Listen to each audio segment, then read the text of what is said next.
Assalamualaikum warahmatullahi wabarakatuh.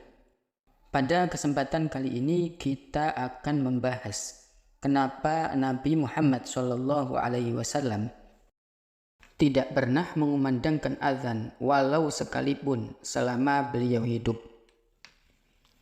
Padahal syariat azan itu adalah syariat yang diperintahkan oleh Nabi SAW kepada kita. Tapi kenapa Rasulullah tidak pernah azan sekalipun selama hidup beliau? Azan dan iqamah adalah kekhususan yang hanya diperuntukkan bagi umat Nabi Muhammad SAW. Azan pertama kali disyariatkan pada tahun pertama Hijriah. Azan adalah amalan yang sangat agung.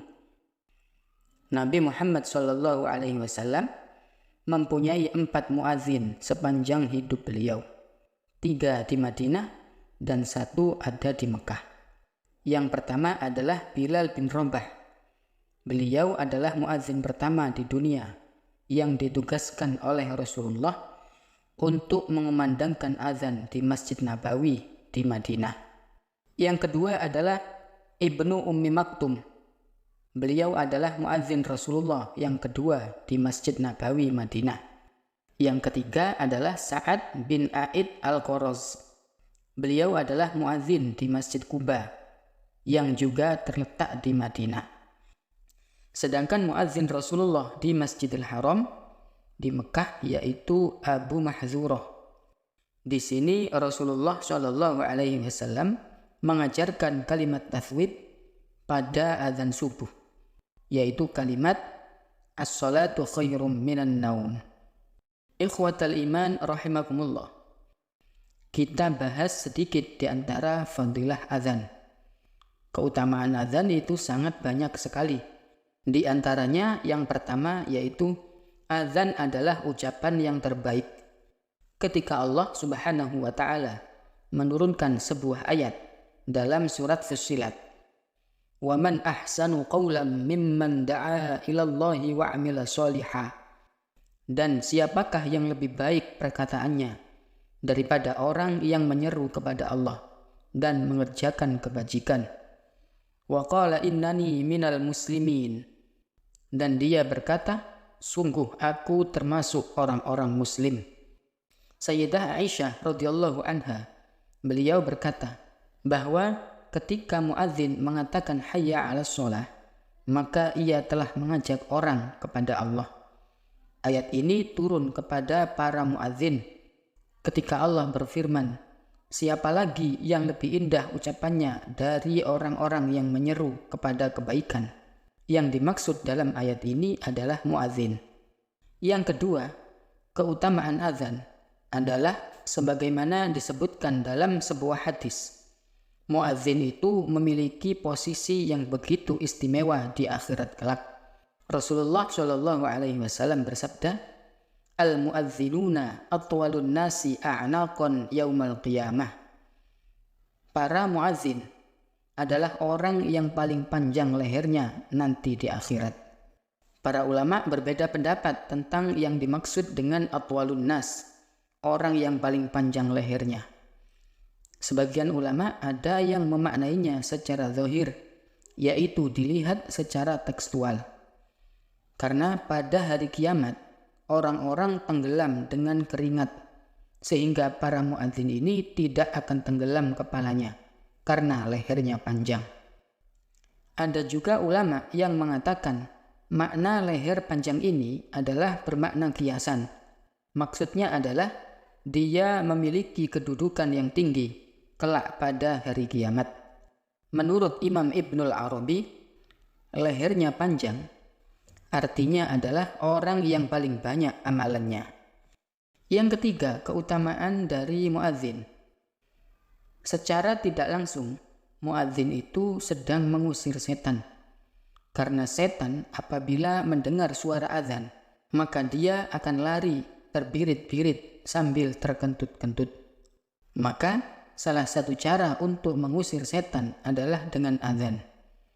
Sebagaimana hadis sahih yang diriwayatkan oleh Imam Bukhari dari Abu Hurairah radhiyallahu an, Rasulullah Shallallahu Alaihi Wasallam bersabda, apabila telah dikumandangkan azan untuk sholat, maka setan lari hingga mengeluarkan kentut sampai dia tidak mendengar lagi suara azan.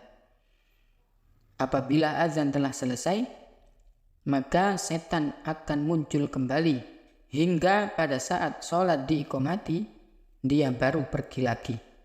Sampai ketika iqomat sudah selesai, dia muncul kembali sehingga dia bisa memasukkan bisikan antara seseorang dengan batinnya. Keutamaan azan yang lain adalah azan itu suara kalimat tauhid, karena di dalamnya ada dua kalimat syahadat, asyhadu an la ilaha illallah wa asyhadu anna muhammadar rasulullah. Allah akan mengampuni dosa para muadzin dan akan memasukkan mereka ke dalam surga. Ikhwatal iman rahimakumullah. Selanjutnya kita kembali kepada pembahasan kenapa Nabi Muhammad SAW tidak pernah azan walau satu kali selama hidupnya. Padahal Nabi Muhammad SAW menjelaskan keutamaan azan yang luar biasa. Rasulullah SAW tidak pernah mengumandangkan azan karena beberapa sebab sebagaimana disampaikan oleh para ulama. Yang pertama yaitu karena dalam azan itu ada panggilan, yaitu hayya 'alas shalah, hayya 'alal falah.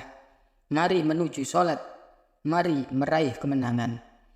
Dan panggilan ini adalah perintah. Dan hukum asal dari perintah adalah wajib. Andaikan Rasulullah mengumandangkan azan dan ada sahabat Nabi yang tidak datang ke masjid, maka sahabat ini telah melanggar perintah. Dan dia masuk pada sabda Nabi, semua umatku pasti masuk surga, kecuali orang yang menolak. Sahabat Nabi bertanya, ya Rasulullah, siapa itu orang yang menolak masuk surga? Nabi menjawab, siapa yang taat kepadaku, ia akan masuk surga. Dan siapa yang tidak taat kepadaku, maka dia telah menolak masuk surga.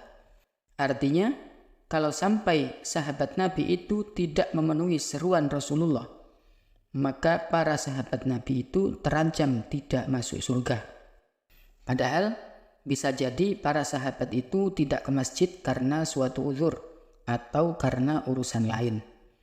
Maka di sini Rasul tidak pernah mengumandangkan azan walaupun satu kali. Ini adalah alasan yang pertama. Alasan yang kedua adalah Nabi tidak pernah azan karena beliau diutus oleh Allah sebagai penyeru manusia kepada Allah. Beliau adalah Nabi yang terakhir dan tidak ada Nabi setelah beliau. Andaikan Rasulullah SAW itu mengumandangkan azan dan beliau mengucapkan asyhadu anna Muhammadar Rasulullah, aku bersaksi bahwa Muhammad adalah utusan Allah, maka dikhawatirkan ada orang yang menyangka bahwa seakan Rasulullah itu mengakui ada nabi lain di luar sana yang juga bernama Muhammad, baik di masa itu atau masa yang akan datang. Selanjutnya, mengapa Rasulullah tidak mengumandangkan azan? Yang ketiga adalah karena azan itu adalah amanat. Maka Rasulullah ingin mengajak para sahabat lain untuk mengemban amanat ini. Beliau bersabda, al-imamu dhamin wal muadzinu amin. Imam itu sebagai penanggung, sedangkan orang yang azan itu adalah mu'tamin, yaitu orang yang dipercaya. Ikhwatal iman rahimakumullah. Bukankah kita lihat kaum muslimin di penjuru dunia? Mereka tidak melaksanakan sholat dan tidak berbuka puasa, kecuali jika mereka telah mendengarkan azan. Maka muadzin ini adalah orang yang dipercaya untuk mengemban amanat ini.